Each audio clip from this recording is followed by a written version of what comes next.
ہم نے رحمان اور رحیم میں 6 طرح کا فرق بیان کیا تھا۔ رحمان بھی صفت مشبہ کا صیغہ ہے، مبالغہ کے لیے استعمال ہوتا ہے الگ، تنہا۔ اور رحیم بھی صفت مشبہ کا صیغہ ہے جو مبالغہ کے لیے استعمال ہوتا ہے۔ مودودی صاحب نے بڑی عجیب بات یہاں کہہ دی۔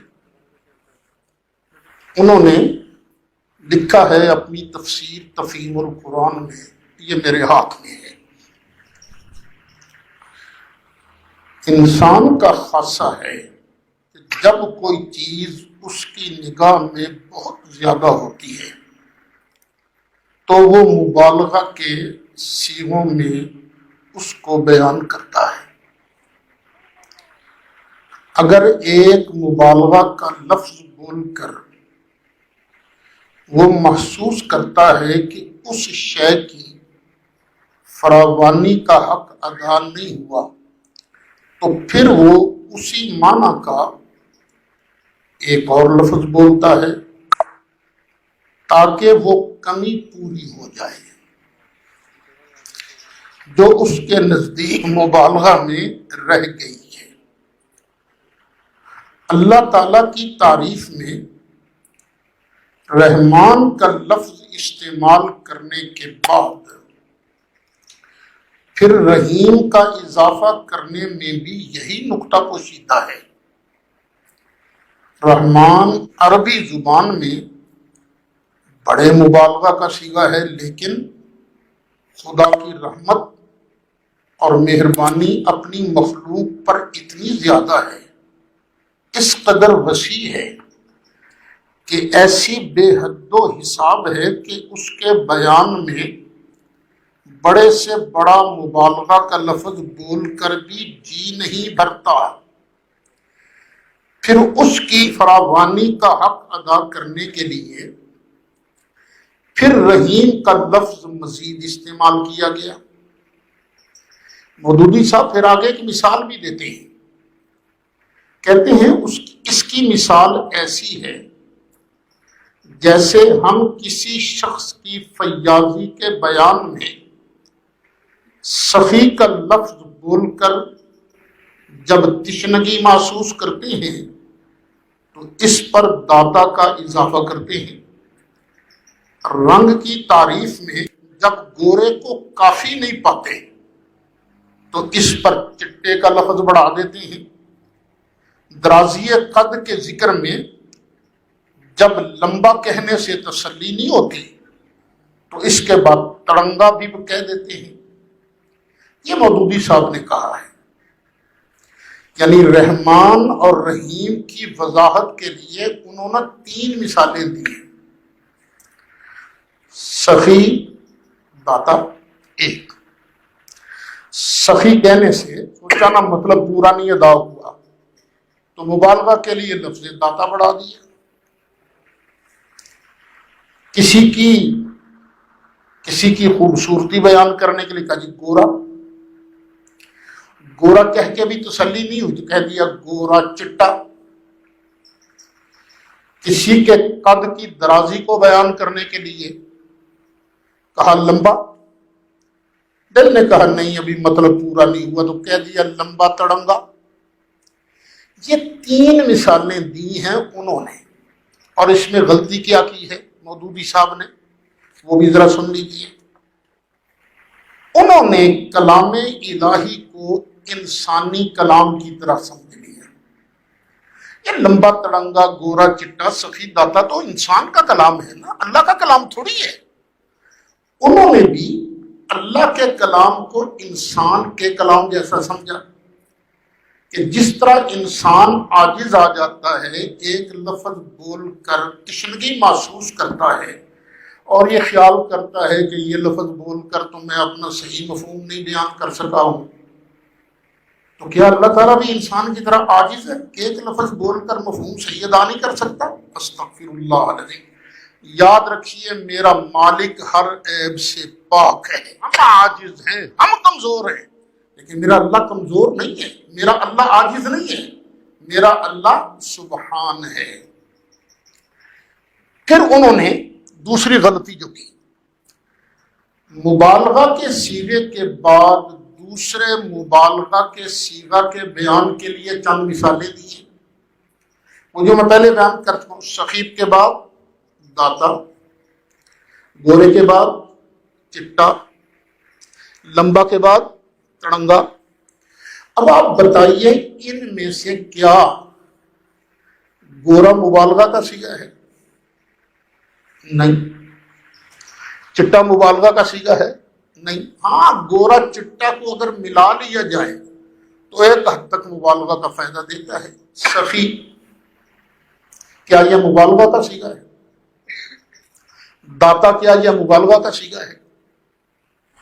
ہاں، دونوں لفظوں کو ملا لیجئے تو ایک حد تک یہ مبالغہ کا پورا نہیں، ایک حد تک۔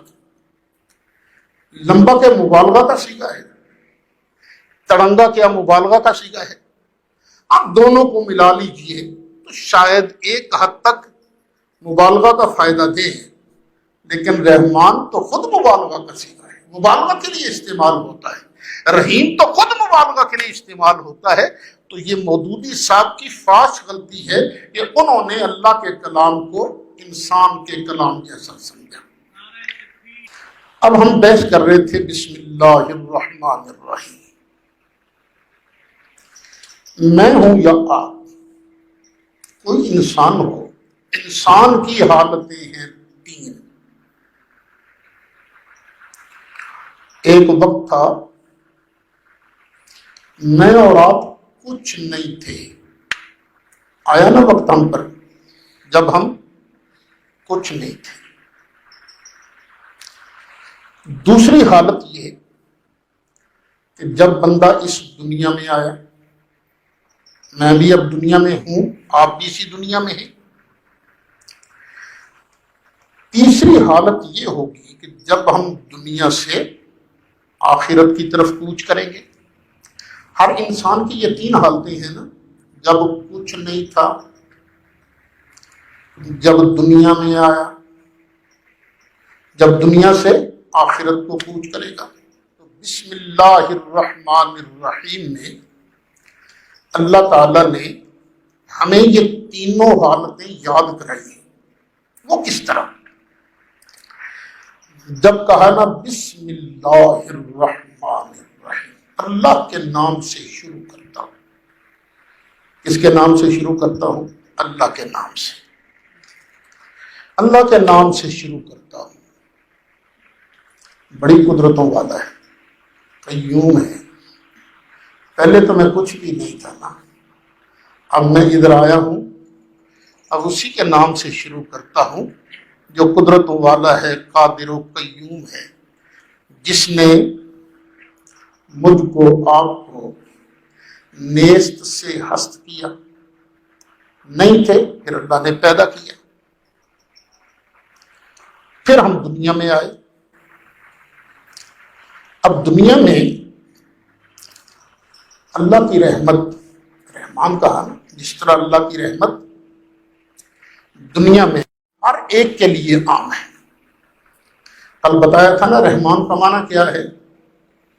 دنیا میں رحمت کرنے والا۔ اور رحیم کا معنی کیا ہے؟ آخرت میں رحم کرنے والا۔ بتایا تھا نا کل میں نے 6 معنی بیان کیے تھے رحمان اور رحیم کے درمیان فرق بیان کرتے ہوئے۔ تو اللہ تعالیٰ اس دنیا میں ہر کسی پر رحمت کر رہا ہے۔ وہ مانتا ہے، کوئی نہیں مانتا، سب کو رزق دیے جا رہا ہے، سب کو پیسہ دیے جا رہا ہے، سب کو وجود دیے جا رہا ہے۔ اب ہم آئے ہیں اس دنیا میں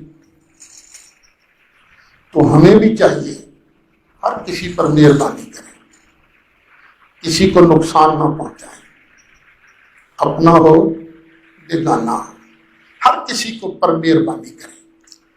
ہو سکے بندے کے پاس ہو سکے اگلے کا دکھ دور کر سکتا ہو بندہ، پھر اگلے کا دکھ دور کر دے، یہی منشا خدا بندی ہے، یہی ہے۔ دوسری حالت ہے نا، الرحمن نے بتایا تم نے یہاں بھی مہربانی کرنی ہے، اور الرحیم کا معنی کیا ہے؟ آخرت میں مہربانی کرنے والا۔ بھی ہم نے بھی تو آخرت میں پہنچنا ہے نا، اس نے وہاں بھی تو مہربانی کرنی ہے نا، وہاں مہربانی کس پر ہوگی؟ یہ ہم نے کل بتایا تھا، رحیم کا معنی ہے آخرت میں ماننے والوں پر مہربان، آخرت میں۔ تو ہمیں بھی آخرت میں پہنچنا ہے، تو ہم بھی چاہتے ہیں کہ وہاں ہم پر مہربانی ہو۔ تو ہم پر مہربانی کیسے ہوگی؟ جب ہم اس دنیا کے اندر اسی کو اپنا معبود مانیں، کسی اور کی عبادت نہ کریں، کسی اور کو اللہ کا شریک نہ بنائیں۔ اللہ کا تو شریک ہے ہی کوئی نہیں، ساری کائنات میں وہ یکتا ہے۔ قل هو اللہ احد اللہ الصمد لم یلد ولم یولد ولم یکن له کفوا احد۔ تو صرف بسم اللہ الرحمن الرحیم میں ہی اللہ تعالیٰ نے ہماری تین حالتوں کو بیان فرما دیا ہے۔ اے تو پہلے کچھ نہیں تھا، اب اللہ کے نام سے شروع کر۔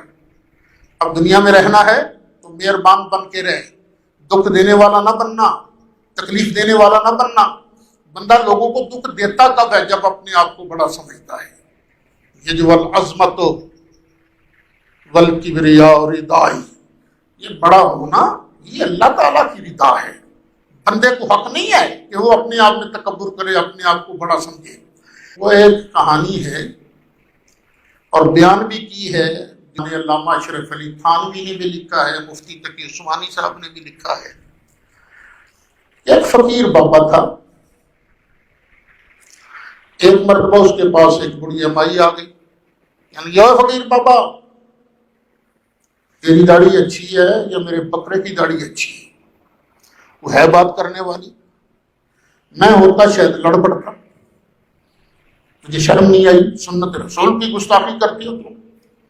لیکن فقیر بابے نے اپنا من مارا ہوا تھا، کہنے لگا بی بی مجھے کیا پتا میری داڑھی اچھی ہے کہ تیرے بکرے کی داڑھی اچھی ہے، ہاں قبر میں جانے سے پہلے تجھے تیرے سوال کا جواب دے کے جاؤں گا۔ مرنا تو سب نہیں ہے نا، سدا بادشاہی تو صرف اللہ کی ہے نا۔ وہ فقیر بابا مر گیا، فوت ہو گئے اپنے وقت پر۔ مریدوں نے جنازہ تیار کیا، جنازہ اٹھایا اور قبرستان کی طرف جنازہ لے جا رہے ہیں۔ اس بڑھیا مائی نے آ کے جنازہ روک دیا، روک دو اس کو۔ جنازہ روک گیا، کہنے لگی بڑا فقیر بنا پھرتا تھا، میرے ساتھ اس نے وعدہ کیا تھا قبر میں جانے سے پہلے تیرے سوال کا جواب دے کے جاؤں گا۔ تو تھانوی صاحب لکھتے ہیں وہ فقیر بابا جو تھا نا، اس نے کفن میں سے اپنا ہاتھ باہر نکالا، چہرے پر سے کپڑا ہٹایا اور کہنے لگا مائی سن لے، تیرے بکرے کی داڑھی سے میری داڑھی اچھی ہے، کیونکہ میرے اللہ نے مجھے بخش دیا ہے، میرے اللہ نے مجھے بخش دیا۔ اور جس کو آخرت کی فکر ہوتی ہے نا، وہ اپنے آپ کو پھر اونچا نہیں سمجھتا، بڑا وہی ہے جس پر اللہ کی رحمت ہو جائے۔ ابھی ہمیں کیا پتا کس کا انجام کیا ہے، اللہ میرا خاتمہ بھی بالخیر کرے اور اللہ تعالیٰ آپ کا بھی، ہمارے سب ساتھیوں کا خاتمہ بالخیر فرمائے۔ قربان جائیں اس معلم حقیقی کے جس نے بسم اللہ الرحمن الرحیم سے ہی انسان کے تمام منازل سلوک کو طے کر دیا ہے۔ سب سے بڑا تصوف تو یہی ہے نا کہ بندہ پچھلی حالت پر غور کرے، موجودہ حالت پر غور کرے اور آنے والی حالت پر بندہ غور کرے۔ اب آپ میری ایک بات ٹھنڈے دل سے سنیں۔ آج ہم نے مغرب کی نماز یہاں پڑھی ہے، کچھ ساتھی پڑھ کے آئے ہیں، آپ نے اکثر نے پڑھی ہے، پھر میں یہاں آن کے کرسی پر بیٹھ گیا ہوں، آپ کے سامنے بیٹھا ہوں، اب پڑھا رہا ہوں۔ یہ اب سے پہلے جتنا پہلے وقت گزرا ہے وہ سارا ایک خواب ہی ہے نا۔ آپ اپنے اپنے گھروں سے چلے، آج ہی چلے ہیں آپ، لیکن اب کیا ہے، وہ خواب ہے نا، وہ خواب ہے. اصل وقت وہی ہے جو ہمارے پاس ہے. بس جو اگلا وقت ہے اس کا اعتبار کوئی نہیں، پتہ نہیں اگلا سانس آنا ہے کہ نہیں آنا.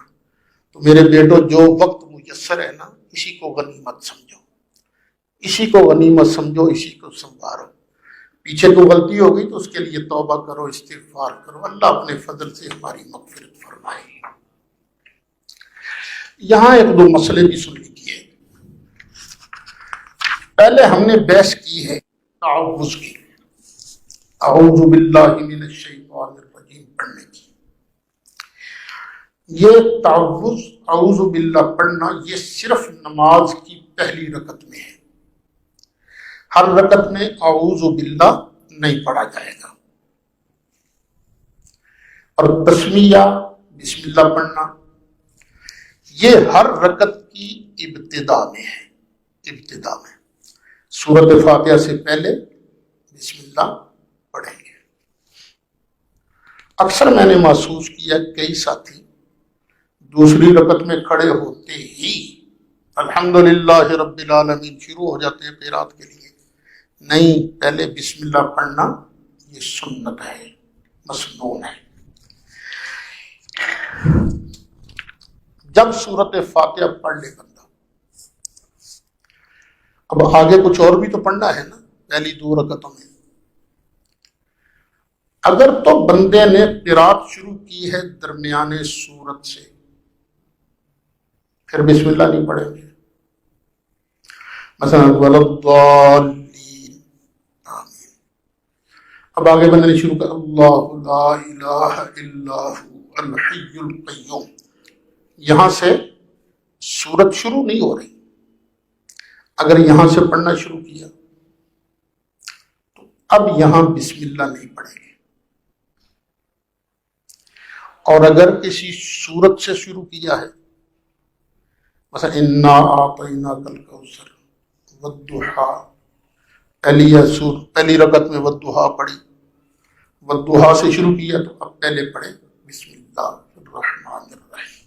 کیونکہ میں نے بتایا تھا کہ ہر سورت کے شروع ہونے سے پہلے بسم اللہ نازل ہوتی تھی، لیکن فصل سور کے لیے، سورتوں میں شناخت کے لیے، آیت مستقل بن کر نہیں ہے. قرآن کی مستقل، یہ قرآن کا جز ہے.